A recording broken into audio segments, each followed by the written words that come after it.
Hey everyone, welcome to our 8XT build episode 4.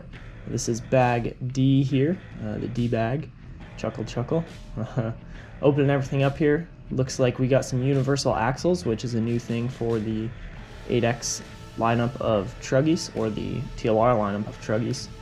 Never had universal axles in the front end, so that's pretty cool. They've always been an option part, but never in the kit. As you can see on the front arms over there to the right side, there's a little plastic brace on the very edge of the arm where the knuckles go. That's just to stiffen up the arm a little bit. It doesn't get in the way of any movement of the knuckle, just a little bit extra bracing there on the arm. We're getting a pinion installed here. Now I do like to use dynamite thread lock. I'll link that down below in the description. I like it just because it's got a little nail polish tip on there, so you can easily get it on the screws instead of trying to drip it on with other thread locks. So that's my preferred thread lock there.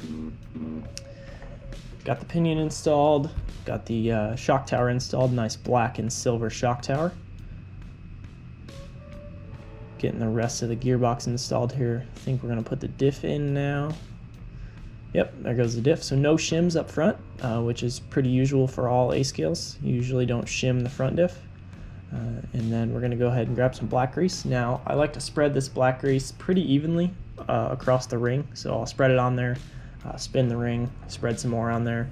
And then once you put that gear cup or the gear cover on, for at least this gearbox, I give it a nice spin so that the grease gets everywhere it needs to be.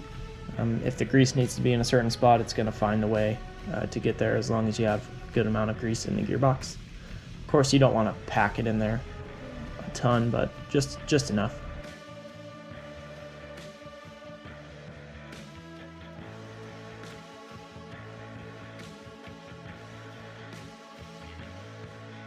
Now I'm putting a little bit of grease into these screw holes where our kick-up block goes.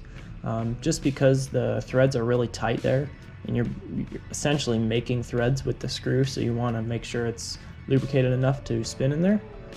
Now we're getting our spindles all set up with our drive shafts.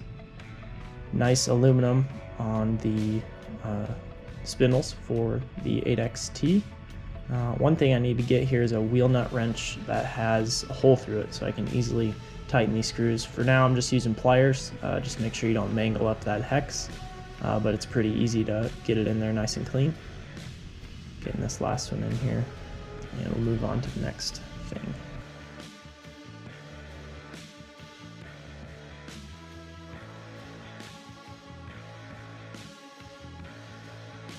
Now you got to be sure to get the orientation right on these things. So they are labeled, which is nice. So you put right side on right side, left side on left side. Pretty obvious, but just want to make sure you don't mess that up.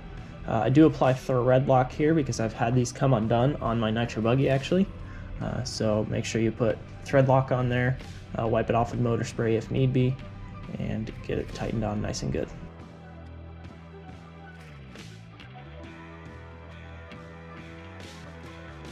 Got our drive shafts done. Gonna install it on the knuckle here. Now you do have different spacers for putting the spindle onto the knuckle. So you've got a 2mm spacer and a 1mm spacer. Depending on the setup you want to use, you can adjust those differently, but I believe kit setup was 2mm on the bottom and 1mm on the top. So it's a little bit higher, gonna give you a little bit less steering.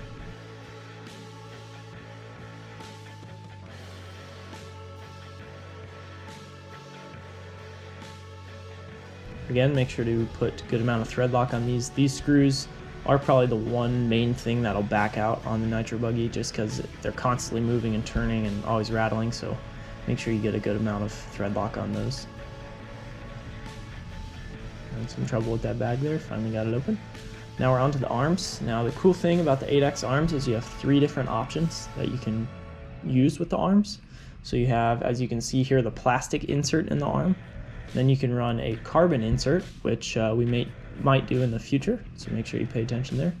And you can also run no insert in the arm. So one's going to make it flex more, this plastic one's going to be kind of a medium flex on the arm, and then the carbon insert's going to be essentially no flex on the arm, or make it as stiff as possible. Getting these knuckles in, it's like a long threaded rod with a nut on the end. Pretty standard there for getting a knuckle on. Just using our 2.0 bit with a 5.5 millimeter nut driver. Now we get the arms onto the diff case. Getting our rear kick up situated there. Now I should have put grease on this because I remember I didn't, and it was a pain in the butt to thread in. So make sure you put the black grease in those really hard, tight screw spots. It helps out a ton with getting those in. Now I believe we are on to turnbuckles now. So right now, anyone looking for turnbuckle links, they're in the description below. So if you need those, they are down below. I included the front turnbuckle length, so that's the upper turnbuckle, your steering length, and then your rear steering length measurement.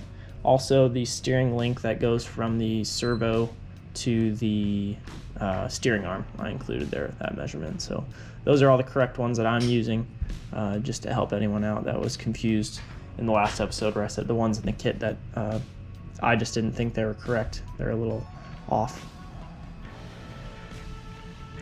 Getting these all installed though, goes pretty smooth.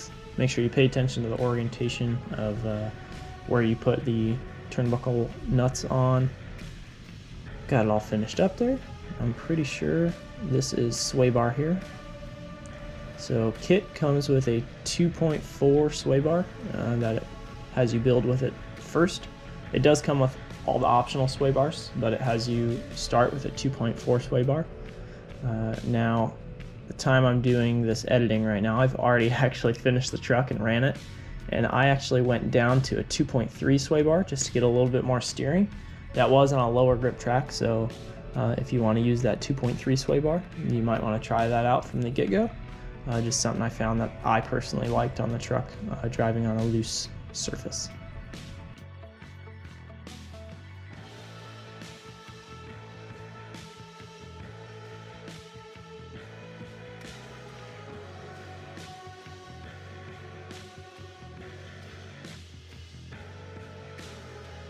Getting the sway bar all installed on the front, basically setup now.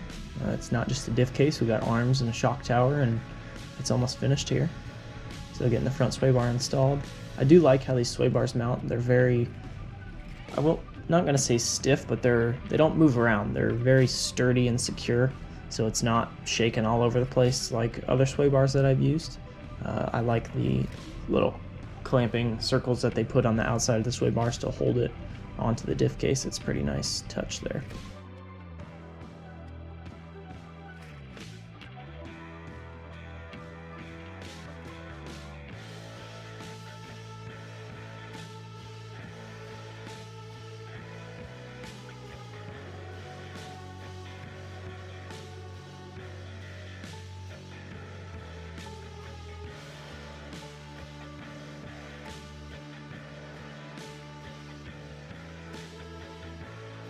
Getting our little shock stands, our standoffs on there, and also our shocks put on. Now we are getting towards the end of the build episode here. Shocks like we built in the episode before, orange springs, pretty standard there. I haven't moved any of the shock locations since I've driven the truck. I just stayed in those same positions, kind of just messing around with sway bars. As you can see, that silver screw on the left-hand side of the assembly there is actually a reverse thread. So you got to make sure that you put that one in backwards. That's just so the screw doesn't fall out. Now that's the end of this episode, or getting towards the end of this episode. So thank you guys for watching. And like I said, if you're looking for those turnbuckle links, they are in the video description. So make sure you check those out and stay tuned for our next build episode, which will be our rear end. Thanks for watching, guys.